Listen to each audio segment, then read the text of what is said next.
Madame, monsieur, bonsoir. C'est l'heure de votre rendez-vous avec l'actualité sur ATV, dans les titres de ce mercredi 12 août. À quelques jours de la commémoration du crash du 16 août 2005, le lieu de mémoire de Saint-Joseph a été dégradé. Les statues symbolisant les victimes martiniquaises ont été mutilées, provoquant colère et incompréhension.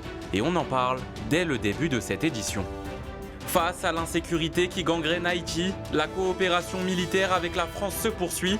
25 militaires haïtiens sont formés en Martinique aux côtés des forces françaises, avec l'objectif de renforcer leurs capacités opérationnelles. Nous sommes allés à leur rencontre en plein entraînement au Morne de Zé.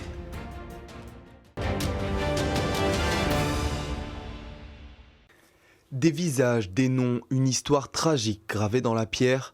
À quelques jours de la commémoration du crash du Venezuela de 2005, à Saint-Joseph, c'est un monument de mémoire qui a été attaqué.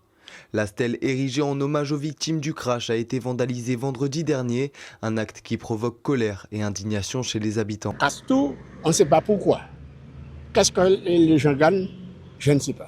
Parce qu'on sait que le jour arrive, on va faire quelque chose pour ça et puis la personne prend la peine de le casser, je ne sais pas pourquoi. Est-ce que c'est pas des gosses, c'est des adultes qui ont fait ça? Les gens passent, ne font pas attention, ne font pas la remarque. Tiens, c'est le crash, c'est pour eux qu'on a fait ça. Les gens passent là, bon, c'est là, c'est pas là. Parce que le maire a fait un gros travail après dessus. Hein. Ils l'ont modifié et ça a pris énormément de temps pour pouvoir réaliser ce monument. C'est de la connerie humaine. De toute façon, vous savez, aujourd'hui, plus ça va, plus les gens sont méchants. Donc, il n'y a rien de surprenant ou de choquant, quoi. Mais bon, c'est malheureux de se prendre à ça, quoi. C'est comme si on allait au cimetière et puis casser les tombes. Cette stèle avait déjà été rénovée en 2024 pour lutter contre les dégradations naturelles liées au temps. 2 ans plus tard, c'est un acte volontaire qui vient porter atteinte à ce lieu de mémoire. Une hypothèse sans doute peut-être la plus probable, c'est que c'est l'œuvre d'un déséquilibré. Sinon, je ne vois pas très bien quel est le sens de cet acte et quel message éventuellement on voudrait faire passer. Et il y a encore beaucoup de familles qui ont du mal à faire leur deuil. Et vous avez d'autant plus de mal à faire le deuil quand on ne vous rend pas les restes de ceux que vous avez perdus. Je ne peux qu'exprimer aussi bien aux familles joséphines qu'à toutes les familles martiniquaises et puis tous ceux qui étaient dans cet avion. Nous ne pouvons qu'exprimer notre solidarité et le partage de la peine qui est la leur. La stèle confectionnée par Hector Charpentier 2 ans après le crash qui aura coûté la vie à 160 personnes, dont 152 Martiniquais, a subi un acte de vandalisme qui n'empêchera pas la commémoration de se tenir ce dimanche 16 août, 21 ans après les faits.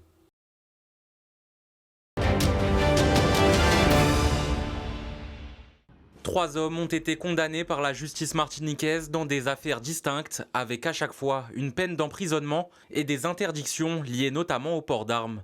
Le premier, âgé de 61 ans, était poursuivi pour des violences commises le 18 juin dernier avec l'usage d'une arme et le port d'une arme blanche. Le tribunal l'a condamné à 3 mois de prison ferme avec maintien en détention. Il lui est également interdit de détenir ou porter une arme pendant 5 ans et d'entrer en contact avec la victime durant 2 ans.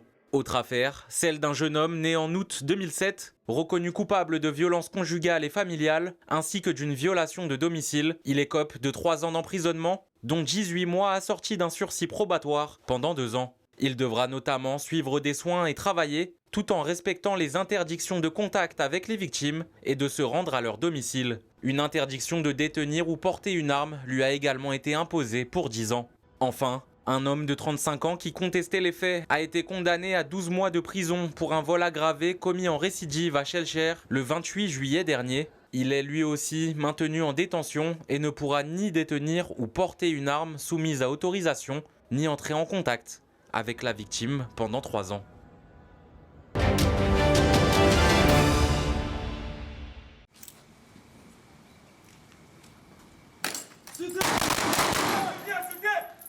Depuis 9 jours, 25 soldats haïtiens sont présents sur notre territoire aux côtés des forces armées aux Antilles. Objectif, renforcer leur préparation et leur savoir-faire face aux gangs qui déstabilisent Haïti. Une formation qui repose sur un échange d'expériences entre les forces françaises et haïtiennes. C'est un échange, un partenariat militaire opérationnel qui a plusieurs objectifs. C'est apporter quelque chose aux Haïtiens et que les Haïtiens nous apportent aussi leur expérience. Donc nous, on leur apporte savoir-être, savoir-faire technique et tactique. Eux nous rapportent leur expérience du terrain au quotidien dans leur guerre face aux gangs. Et nous, on est là pour les soutenir, pour remonter en puissance et leur faire augmenter leurs capacités tactiques face à cet ennemi. La formation s'adapte aux réalités du terrain en Haïti, notamment aux opérations en milieu urbain. Les forces armées aux Antilles, considérées comme un partenaire militaire de référence dans la Caraïbe, multiplient les coopérations avec les pays de la région pour partager leur savoir-faire. Je peux dire que c'est une formation très intéressante, très exigeante et progressive, orientée surtout vers la pratique. Une formation qui tend à renforcer nos connaissances et notre capacité opérationnelle. Dans des opérations militaires et même policières, il peut y avoir souvent des blessés dans nos camps. Et s'il y a des blessés, c'est-à-dire nous devons avoir la capacité de prendre en charge nos blessés et de leur donner un premier soin avant l'arrivée des médecins. À la demande des autorités haïtiennes, les militaires français ont élaboré un programme spécialement adapté aux besoins de leurs homologues. Ce genre d'exercice se prête tout particulièrement en fait, dans le cadre haïtien, parce qu'en fait on est dans un environnement de type urbain, avec beaucoup de caches, beaucoup de recoins, et il y a un fort risque de blessure en fait, dans ce genre d'environnement, que ce soit infligé par l'ennemi ou que ce soit infligé par le bâtiment en lui-même. Donc c'est toujours important en fait, d'être formé au secourisme en combat, parce que la blessure arrive malheureusement vite. Au fil des jours, les soldats haïtiens ont ainsi pu renforcer leurs compétences et progresser sur différents aspects opérationnels. C'est bien une demande qui vient d'Haïti. Derrière, on s'adapte en fait à notre partenaire. On évalue un peu la situation au niveau du pays. On leur demande un peu, on échange avec eux en fait pour offrir une formation qui soit la plus qualitative possible sur 2 semaines. Et honnêtement, en 2 semaines, on a vraiment franchi de belles étapes. On est sur un partenaire qui a vraiment bien progressé en combat en localité. Maintenant, ils sont beaucoup plus assurés. Les gestes sont sûrs. On est vraiment sur des gens qui peuvent se débrouiller maintenant dans le combat contre les gangs. Depuis 2024, les forces armées aux Antilles ont déjà assuré 7 formations de ce type au profit des forces haïtiennes. Une coopération appelée à se poursuivre alors qu'Haïti fait face à une situation sécuritaire toujours extrêmement tendue.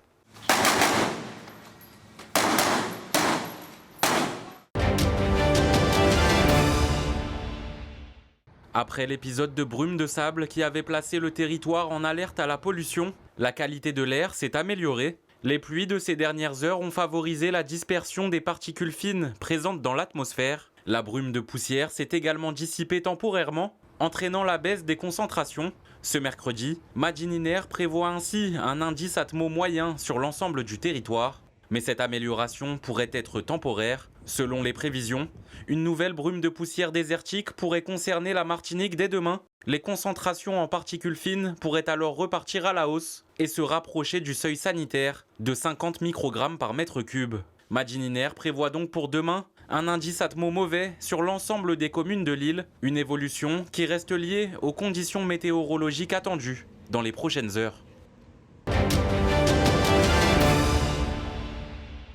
La vigilance jaune déclenchée hier soir n'a finalement pas été prolongée. Ce mercredi, la Martinique repasse au vert après le passage au large des fortes pluies et des orages annoncés. Le territoire reste toutefois sous l'influence d'une masse d'air humide liée à une onde tropicale peu active, avec un ciel souvent chargé et quelques averses localisées. Actuellement, on a véritablement une zone perturbée avec un mouvement circulaire. Donc, on n'a pas encore défini, c'est pas encore une zone qui est définie par le NHC, par nos collègues américains. Elle peut éventuellement, elle a 80% de chance de se développer en phénomène cyclonique, donc potentiellement soit en dépression tropicale, à minima. Mais pour l'instant, c'est pas encore le cas. Elle va rencontrer des conditions environnementales pas forcément favorables à un développement cyclonique. On a vraiment une situation à surveiller pour ce week-end avec un phénomène qui est vraiment pour l'instant au large dans l'Atlantique.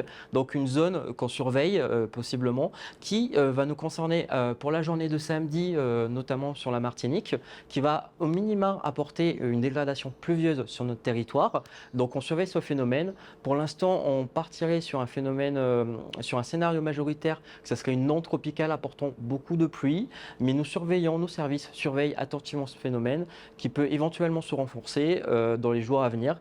Donc c'est quelque chose qu'on va surveiller de plus près et je vous conseille à tous et à toutes de surveiller ce phénomène à travers nos bulletins que nous allons diffuser sur les prochains jours. L'activité tropicale s'intensifie dans l'Atlantique et deux phénomènes retiennent désormais particulièrement l'attention des météorologues, alors que les petites Antilles pourraient se retrouver sur la trajectoire de l'un d'entre eux ce week-end. Le phénomène se déplace vers l'ouest et pourrait progressivement gagner en intensité. Le National Hurricane Center estime désormais à 80% les chances de formation d'une dépression tropicale dans les prochaines 48 heures, avec la même probabilité sur les 7 prochains jours. À ce stade, il est donc encore trop tôt pour parler de tempête tropicale ou de menaces directes pour notre territoire. La trajectoire exacte et surtout l'intensité du phénomène restent encore incertaines. Un média américain suit lui aussi attentivement l'évolution de cette perturbation tropicale et les scénarios envisagés pour les prochains jours. Yeah, and having said that, two areas to watch, and both of these kind of kept close in proximity, if you will. Et AL92 n'est pas le seul système à surveiller. Plus à l'est, une nouvelle onde tropicale vient de quitter les côtes africaines. Elle présente pour l'instant un potentiel de développement plus limité, évalué à 30% dans les 7 prochains jours par le NHC. À noter également la présence de la tempête tropicale Cristobal dans l'Atlantique. Le phénomène évolue loin au nord de l'arc antillais et se dirige vers l'est, sans menace pour les petites Antilles. Deux phénomènes évoluent donc dans l'Atlantique tropical. Les prochaines 48 heures seront déterminantes pour connaître l'évolution et affiner sa trajectoire. Les services météorologiques américains maintiennent en tout cas une surveillance étroite de ces deux systèmes, alors que la saison cyclonique entre progressivement dans une période plus active.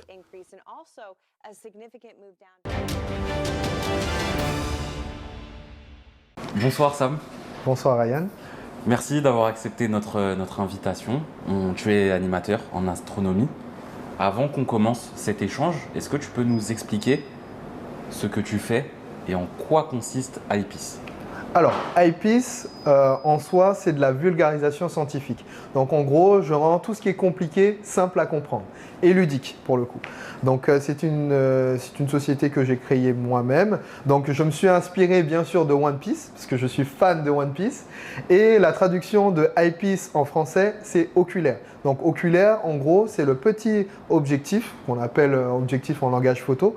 Mais nous, on appelle ça oculaire et c'est ce qu'on met sur le télescope pour pouvoir faire de l'observation astronomique. Ce soir, une éclipse solaire a eu lieu en France hexagonale, suivie d'une pluie d'étoiles filantes. En Martinique, qu'est-ce qui se passe ? Est-ce qu'on peut voir quelque chose dans notre ciel ce soir ? Alors, au niveau de l'éclicse solaire, pour être franc avec toi, par rapport à notre positionnement géographique, on ne pourra pas l'apercevoir, malheureusement. Après, ça ne veut pas dire que dans l'avenir, dans un futur proche, on ne sera pas amené à avoir, nous aussi, en Martinique, l'honneur d'assister à une éclipse totale. Mais par contre, au niveau des Perséides, tous les ans, en fait, on a les Perséides qui traversent le ciel dans le monde entier. Donc, c'est un spectacle commun qui est possible d'observer effectivement directement de la Martinique. Donc, avec la meilleure des façons d'observer le ciel qui est les yeux, parce que du coup, on est en observation totale. Donc, de la comète, du coup, de Perséide, qui ramène son essaim et qui nous permet d'avoir un spectacle, on va dire, un feu d'artifice d'étoiles filantes dans le ciel. Voilà. C'est un spectacle qui n'arrive pas souvent. Tout à fait. Qui n'arrive pas souvent, mais qui est assez récurrent, parce que c'est une fois dans l'année. Donc là, à l'occurrence, c'est à partir ça commençait le 17 juillet et ça se termine le 24 août. Donc on a quand même une grosse tranche. Donc là, on est en plein dedans. Par exemple, moi, hier, j'ai animé un atelier d'observation du ciel. J'ai choisi hier, pas aujourd'hui, parce que par rapport à la météo est plutôt capricieuse en ce moment. Donc c'est vrai que pour le coup, j'ai choisi la date du 11, sachant que le pic est vraiment entre la nuit du 12 et du 13, donc ce soir pour le coup. Voilà, si vous êtes dans un endroit où le ciel est dégagé parce que vous avez un microclimat autour de chez vous, je vous invite à lever les yeux au ciel. Après, selon mes pronostics au niveau de la météo, malheureusement, ce soir, on est un peu dans l'eau par rapport aux nuages et bien sûr la brume de sable qui vient un peu polluer le tout. Pour ceux qui vont rater le spectacle, qui ont raté le spectacle d'hier et qui vont peut-être rater le spectacle de ce soir, est-ce qu'ils pourront peut-être voir ça de leurs yeux prochainement ou il faudra attendre peut-être un certain temps? Alors, pour le coup, pour les personnes qui ont raté le coche de hier soir, peut-être de ce soir par rapport à la météo, il y a jusqu'au 24 août pour observer. Donc, en gros, vous avez jusqu'au 24 août pour pouvoir observer et faire vos vœux avec les étoiles filantes, comme on dit. Et qu'est-ce qui provoque ce phénomène dans le ciel? Est-ce que tu as peut-être des explications? Tout à fait, tout à fait. Donc en gros, c'est une comète qui passe à des millions bien sûr de kilomètres de la Terre et qui laisse ce qu'on appelle un essaim. Donc en gros, elle laisse une traînée de poussière derrière elle, des fois qui peut avoir la taille d'un grain de sable ou d'un caillou. Et arrivée dans l'atmosphère, à cause de bien sûr l'attraction terrestre, elle se désintègre et crée ce qu'on appelle les étoiles filantes. Ce qu'on appelle du coup les étoiles filantes. Mais les étoiles filantes, c'est un mythe, parce qu'en vrai, avant, on ne disait pas étoiles filantes. C'est depuis Pinocchio, en fait, où on a commencé à faire des vœux qu'on voit les étoiles filantes. Donc, c'est resté jusqu'à maintenant. Et j'y crois parce que j'avoue, la multitude de vœux que j'ai fait hier soir m'a amené à toi aujourd'hui. Et ces phénomènes, au final, ne sont pas inquiétants. C'est juste beau à voir. C'est pas inquiétant, c'est juste beau à voir, effectivement. Parce que c'est vrai que des étoiles filantes, on en a toute l'année. Donc Perséide, effectivement, c'est une comète qui laisse énormément d'essaims. Donc on a une grosse concentration d'étoiles filantes. On dit Perséide parce qu'on regarde en direction de la constellation de Persée. Mais pour ceux qui souhaitent et qui ne me voient pas forcément Persée dans le ciel, je vous conseille d'observer nord-est. Donc vous prenez une boussole, vous dirigez nord-est et vous regardez le ciel. Donc l'idéal, c'est de s'allonger. Je conseille de s'allonger au sol et de contempler du coup le ciel. Et en même temps, il y a la possibilité bien sûr de regarder les différentes constellations. Vous allez voir des choses qui bougent. Et si vous voulez découvrir le ciel encore plus, vous pouvez découvrir le ciel avec Eyepiece. Eh bien, merci Sam d'avoir accepté notre invitation. Je vous en prie, au plaisir.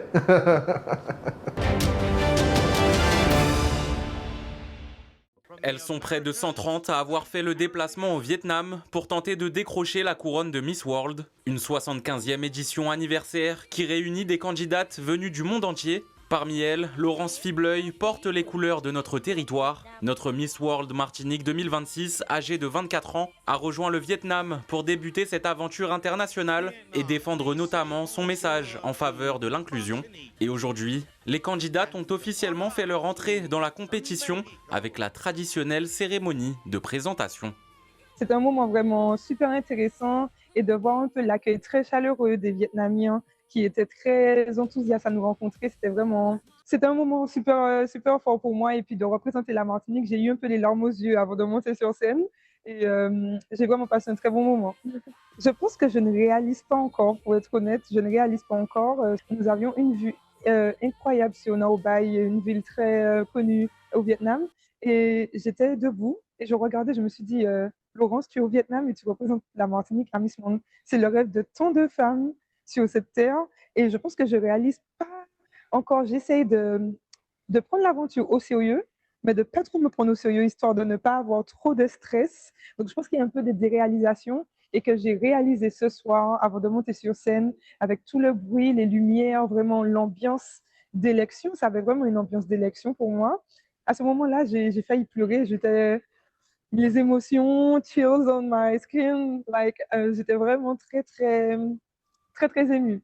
Mon premier objectif, c'est de gagner, parce que pour moi, gagner, ce serait défendre au mieux les couleurs de la Martinique et surtout défendre au mieux mon projet qui est l'inclusion du handicap dans le sport, même dans la vie de tous les jours. Donc, mon objectif premier, ce serait de défendre cette cause, de défendre les couleurs de la Martinique et de gagner, bien sûr, de mener la Martinique plus haut que ce qu'a fait ma prédécesseur, c'est-à-dire Aurélie Joachim, qui a fait un parcours incroyable, qui a été Miss World Caribbean, il ne faut pas l'oublier. Et j'espère pouvoir porter la Martinique plus haut cette année. Comme chaque soir, on regarde ensemble le calendrier de l'EFS. Demain, vous pourrez donner votre sang à Fort-de-France, à la Maison du Don de Dillon, immeuble Le Fils, de 10h30 à 17h, ou sur le parking du centre commercial de Génipa, de 8h30 à 17h30.